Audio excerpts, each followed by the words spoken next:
Hoy vamos a hablar sobre el apóstol Pablo y seremos testigos de un ejemplo de fe pocas veces visto en la historia de la humanidad. Al final, te ayudaremos a responder una pregunta de suma importancia que quizás ya te hayas hecho. ¿Puede un pecador alcanzar las puertas del cielo? Pero antes de todo, si has llegado aquí de paracaídas, seas muy bienvenido. No olvides suscribirte al canal y activar la campana de notificaciones. Estos vídeos requieren mucha investigación y al gustarte, garantizas que más trabajos como este sean realizados. Vamos al vídeo de hoy. Mientras algunos juran conocer la historia del apóstol Pablo y muchos estudiosos discuten sobre su importancia, un detalle permanece inalterable. Pablo es un ejemplo del perdón divino y un recordatorio de cómo somos capaces de reestructurar nuestras vidas cuando optamos por seguir en la dirección correcta.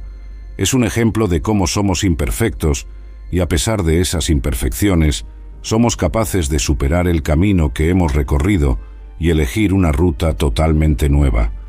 ¿Crees que un verdugo del pueblo de Dios puede convertirse en uno de sus mayores representantes? Necesitas conocer más sobre el apóstol Pablo y su valiente vida. Pablo nació en Tarso, en Cilicia. Para entender mejor el ambiente cultural del que formaba parte Pablo, vamos a hacer una breve visita a esta ciudad. Conocida popularmente como la ciudad del apóstol, Tarso es mencionada varias veces en la Biblia, despertando curiosidad y admiración.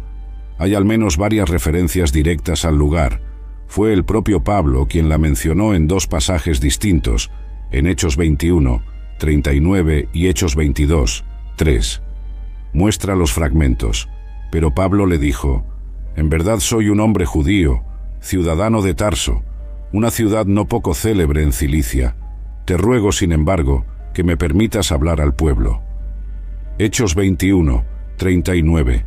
En cuanto a mí, soy judío, nacido en Tarso de Cilicia, y en esta ciudad criado a los pies de Gamaliel, instruido conforme a la verdad de la ley de nuestros padres, celoso de Dios, como todos vosotros hoy. Hechos 22, 3. ¿Pero dónde se encuentra exactamente esta ciudad? Esta pregunta no es ningún misterio. Está ubicada en Cilicia, como el propio Pablo reveló. Se extiende a una distancia considerable del mar Mediterráneo, concentrándose en una porción de tierra a 26 metros sobre el nivel del mar. Hoy en día, si caminas por estas tierras bíblicas, pisarás la región sur de Turquía. Durante el Imperio Romano, esta ciudad fue celebrada por su ruta comercial y su crecimiento poblacional, financiero e intelectual. Tarso, a lo largo de la historia, divide opiniones. Si por un lado los historiadores encuentran dificultad en establecer con exactitud cuándo surgió la ciudad, su historia recorre diferentes épocas y pasajes en la historia y en la Biblia, revelando su complejidad, belleza y a veces simplicidad. Es en esta ciudad donde nace Pablo e inicia su recorrido, siendo este el único punto de acuerdo entre los estudiosos. Nuevamente, hay mucha especulación sobre su infancia. Algunos defienden que Pablo pasó toda su infancia en la ciudad hasta partir hacia Jerusalén en la vida adulta, mientras que algunos estudios afirman que Pablo pasó buena parte de su infancia en Jerusalén, aunque nació en Tarso. Si recorres las páginas de las Sagradas Escrituras, verás que hay una escasez de información sobre el paradero de Pablo antes de su primera aparición como un perseguidor acérrimo de los cristianos, como revela el esclarecedor Hechos de los Apóstoles. Pablo tenía una riqueza cultural envidiable y demostraba un dominio eximio de los preceptos de la escuela judía en Jerusalén bajo la tutela del famoso rabino Gamaliel. Su rectitud y su completa fascinación por las leyes lo destacaron rápidamente. Cuanto más famoso se volvía y más se entrelazaba en la sociedad como un ciudadano romano, disfrutando de los derechos y sometiéndose a los deberes exigidos, Pablo recibió una tarea onerosa: perseguir al pueblo de Dios. Paralelamente a los nuevos designios de Pablo, algunos cambios estaban ocurriendo en Jerusalén. El cristianismo se expandía como nunca, arrastrando a una multitud de fieles, cuya marcha constante y aparentemente imparable preocupaba demasiado a Pablo. El pueblo eligió, con cierto alivio, a Jesús como el Mesías que tanto esperaban. Tras la muerte de Esteban, el primer diácono en reconocer a Jesús como el Mesías, Pablo se convirtió en un perseguidor de los cristianos, pues gozaba de prestigio, derechos y poderes para ello. Como miembro prominente del Sanedrín, se volvió a favor de la persecución y muerte de ese pueblo. Su odio lo corrompía tanto que en Hechos 9, uno reveló que respiraba amenazas de muerte contra todos los discípulos del Señor. Pablo, no satisfecho con la persecución cada vez más violenta, exigió que, a través de cartas, las sinagogas de Damasco denunciaran a cualquier seguidor del Señor para que fueran arrestados y juzgados en Jerusalén. Comenzó a perseguir a las iglesias de Dios con violencia, en busca de hombres o mujeres que siguieran el camino que consideraba equivocado y que herían las leyes que creía proteger.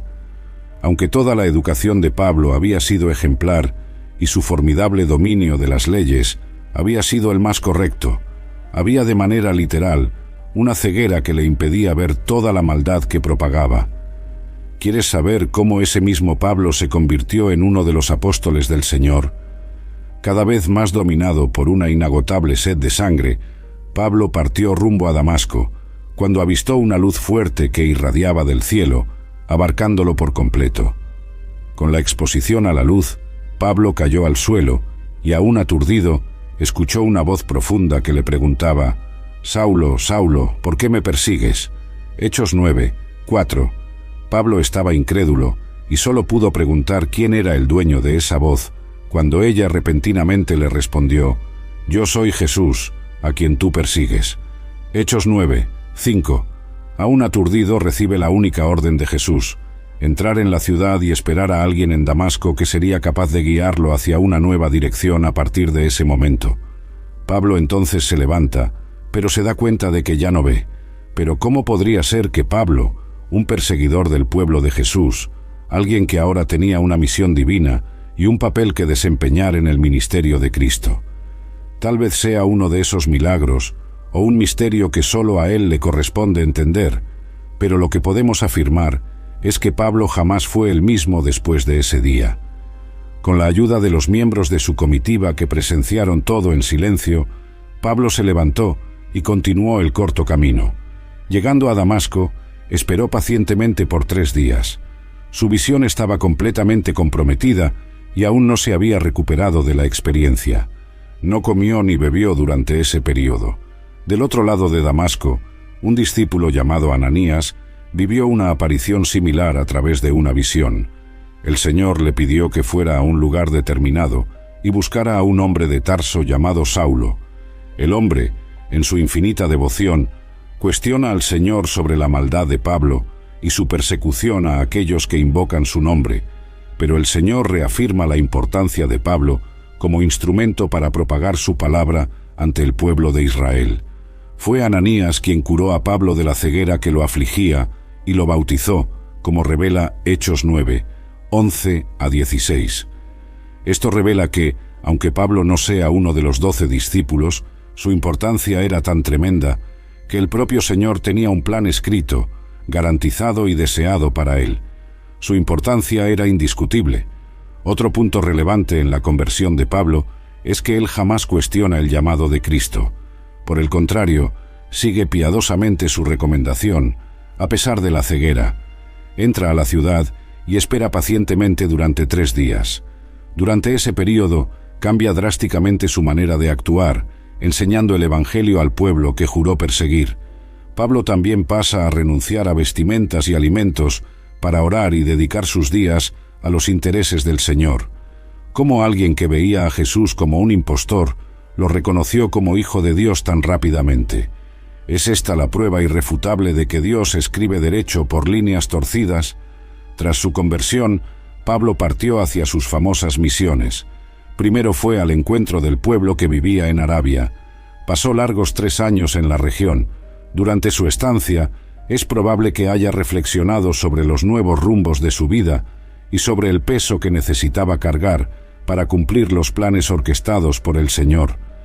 Al volver a Damasco, ciudad donde todo había comenzado, Pablo predica el Evangelio con la misma ferocidad que usaba en sus persecuciones, pero pronto necesitó huir de los judíos rumbo a Jerusalén, que tanto conocía. Por cortas 3 semanas en la región, Pablo continuó su peregrinación y propagaba diariamente el Evangelio, teniendo que huir una vez más ante las persecuciones que estaba sufriendo. Parecía imposible permanecer por mucho tiempo en un mismo lugar. Percibiendo que el camino sería largo y lleno de senderos sinuosos, Pablo decide regresar al seno, su ciudad natal, Tarso. Permaneció allí hasta ser llamado por Bernabé, un discípulo que acababa de llegar a Antioquía. Fue el momento de mayor producción oral de su trabajo misionero, postulando las enseñanzas de Cristo, presentando los ideales y pensamientos cristianos. Fue en este momento de pura efervescencia del Evangelio que los discípulos fueron llamados por primera vez cristianos, como relata Hechos 11, 26. Pablo así inicia el capítulo más esperado de su vida, el momento para el cual nació. Fue desde la iglesia de Antioquía que partieron los primeros misioneros, realizando el trabajo ordenado por Dios. Estos viajes fueron demasiado fructíferos y a cada nueva región convertida avanzaban un poco más. Pablo y Bernabé continuaron la peregrinación por largos kilómetros, pasando por tierras distantes, alimentando al pueblo con la palabra de Dios, construyendo iglesias y convirtiendo nuevos miembros. Regresaron a Antioquía, aprovechando la ocasión para reafirmar las doctrinas y fortalecer la fe de los convertidos. Durante bastante tiempo, allí en esa ciudad descansó. Su importancia era inmensurable, pero había una inquietud en Pablo, y así fue como realizó su segunda viaje misionero. Esta vez, revisó las iglesias que ayudó a levantar en Asia. Tal era su devoción, quería ir más allá y descubrir regiones aún inexploradas, pero fue afectado por alguna enfermedad que le impidió seguir por un viaje extenuante. Mientras permanecía esperando una señal de Dios sobre cuál sería su próximo paso, Pablo tuvo una visión. En ella, un hombre de Macedonia lo llamaba por ayuda. No tardó mucho para que fuera rumbo a Macedonia a iniciar otro capítulo de su historia. Predicó el Evangelio a los 4 vientos y fundó iglesias. En su paso por Corinto, produjo las 2 famosas cartas apostólicas dirigidas a la iglesia de Tesalónica, la tercera viaje misionera de Pablo. Durante 3 años, Pablo se dedicó a su tercera viaje misionera, un trabajo agotador, pero enormemente gratificante. A esas alturas, Pablo ya había ayudado a propagar la palabra del Señor por una extensión impresionante. En Éfeso, por ejemplo, la predicación era formidable. Existía espacio para que su voz resonara y fuera amplificada por el pueblo que descubría cada vez más sobre el Señor y sus promesas.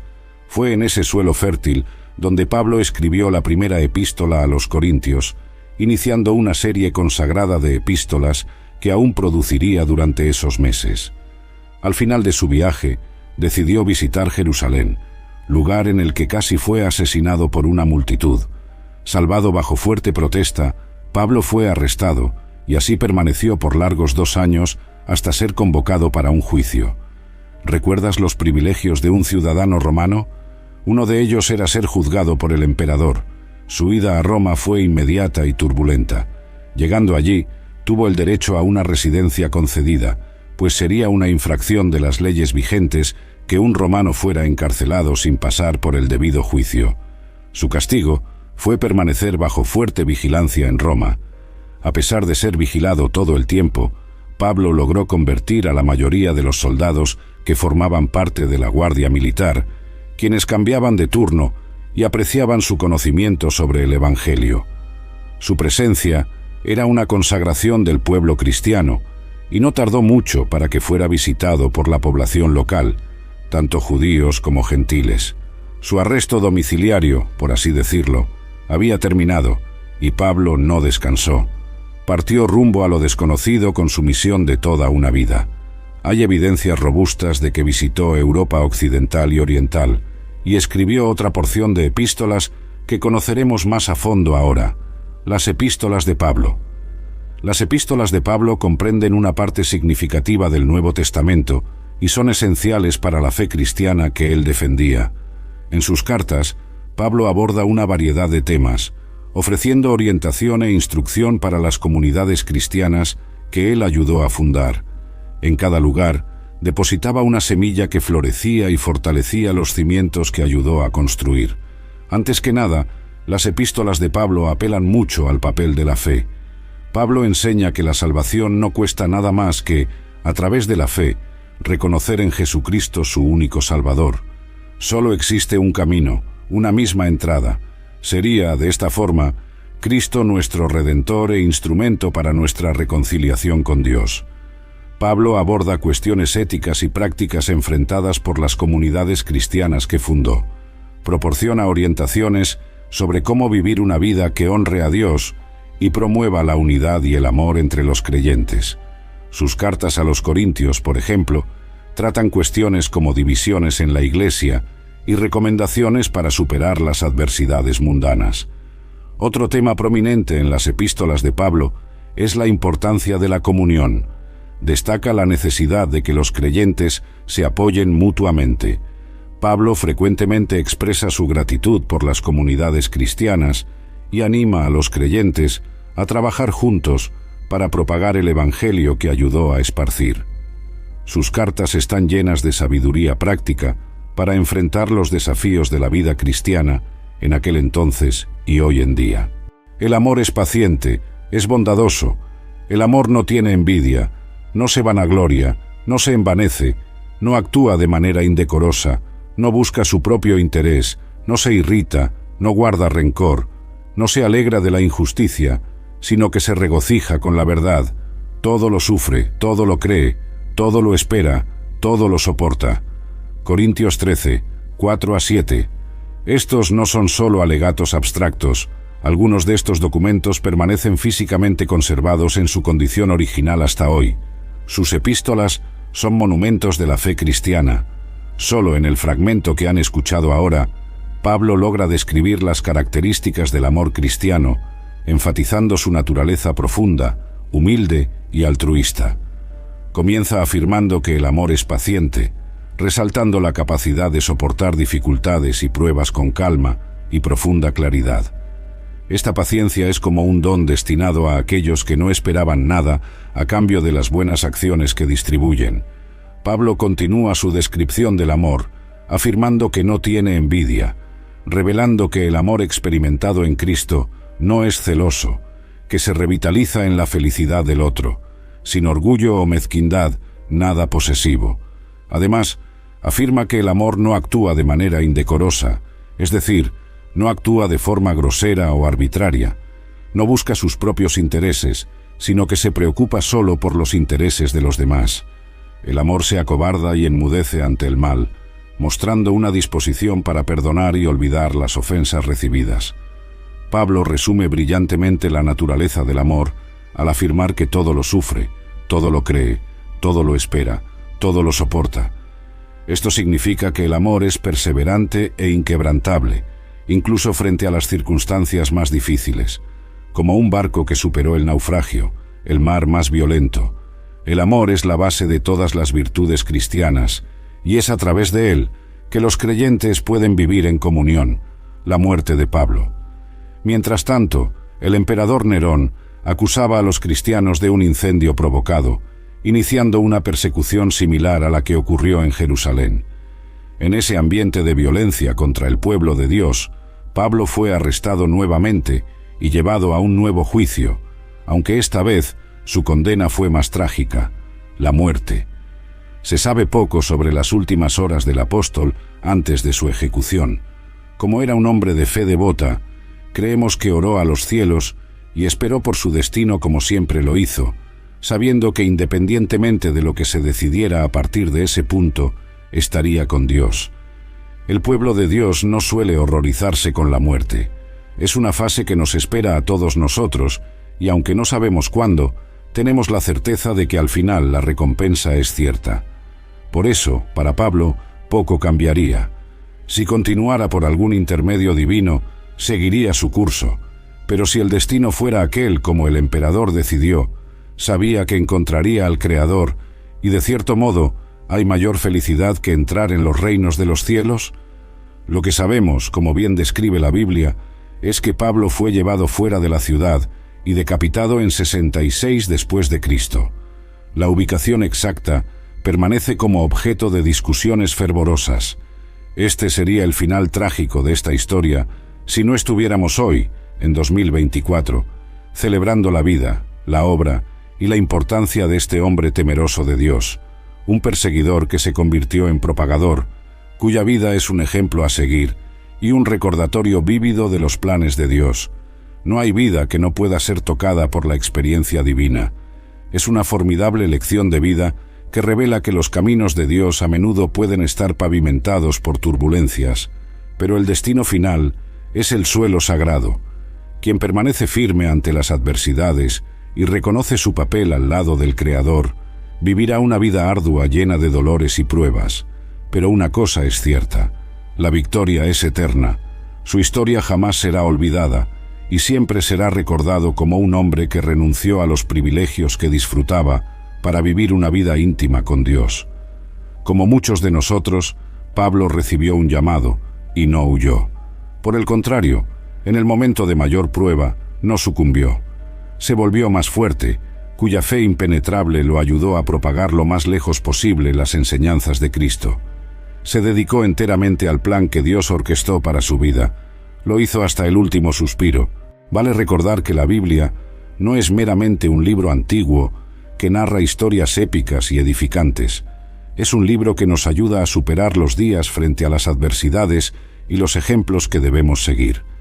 Cada persona cuya vida se narra en esas páginas presenta ejemplos reales de cómo el camino con Dios es glorioso, pero el camino sin Él es terrible. El libro sagrado nos ofrece una mirada no solo al pasado, sino para sostener nuestras decisiones en el presente y entender las consecuencias del futuro. Por lo tanto, esta historia nos alegra por revelar que Dios es misericordioso, que para Dios los planes son claros y sin turbidez, que solo Él puede alcanzar el corazón condenado y devolver luz al ser más oscuro. Hay un plan de Dios para tu vida, y Él está escribiendo tu historia desde tu nacimiento. Elige el camino más sinuoso, pero que ofrece una vida eterna de alegrías inimaginables. Tras su conversión, Pablo enfrentó innumerables dificultades y persecuciones. Fue perseguido, enfrentó la ira de los impuros e injustos, caminó kilómetros para fundar iglesias en lugares inhóspitos y desconocidos, pero su fe permaneció inquebrantable. Escribió gran parte de las epístolas del Nuevo Testamento, en las cuales compartió su sabiduría espiritual y alentó a los creyentes a permanecer firmes en su fe.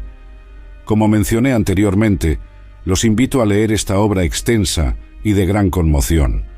La vida de Pablo es un recordatorio de que, no importa cuán difíciles sean las circunstancias que enfrentamos, si Dios es nuestra brújula, no hay nada que no podamos superar. Nos recuerda que seguir a Cristo no significa vivir una vida fácil y sin obstáculos, sino la garantía de que tendremos a Dios para ampararnos en la dificultad y darnos fuerzas para cargar exactamente el peso que Él cree que somos capaces de soportar. No te asustes, sin embargo, si notas que la vida te empuja en direcciones opuestas y te encuentras sin salida. Aférrate a las palabras, fortalece tu fe y sabe que incluso Pablo tuvo que dedicarse al máximo y pasó una vida distante de lo que deseaba nuestro Señor. Pero al ser invitado solo preguntó, y él, temblando y asombrado, dijo: «Señor, ¿qué quieres que yo haga?». Hechos 9:6, mostrando que Pablo no entendía claramente cuál sería el próximo paso. Estaba ciego física y espiritualmente también, pero sabía que tendría el consuelo y el cuidado de Cristo, y que solo eso bastaba. Deja que el ejemplo de Pablo edifique tu corazón y fortalezca tu familia para que, al desviarte del camino, sepas que hay misericordia y un Padre amoroso que cree en tu salvación. Que Dios continúe bendiciéndolos a todos ustedes. Hasta el próximo video.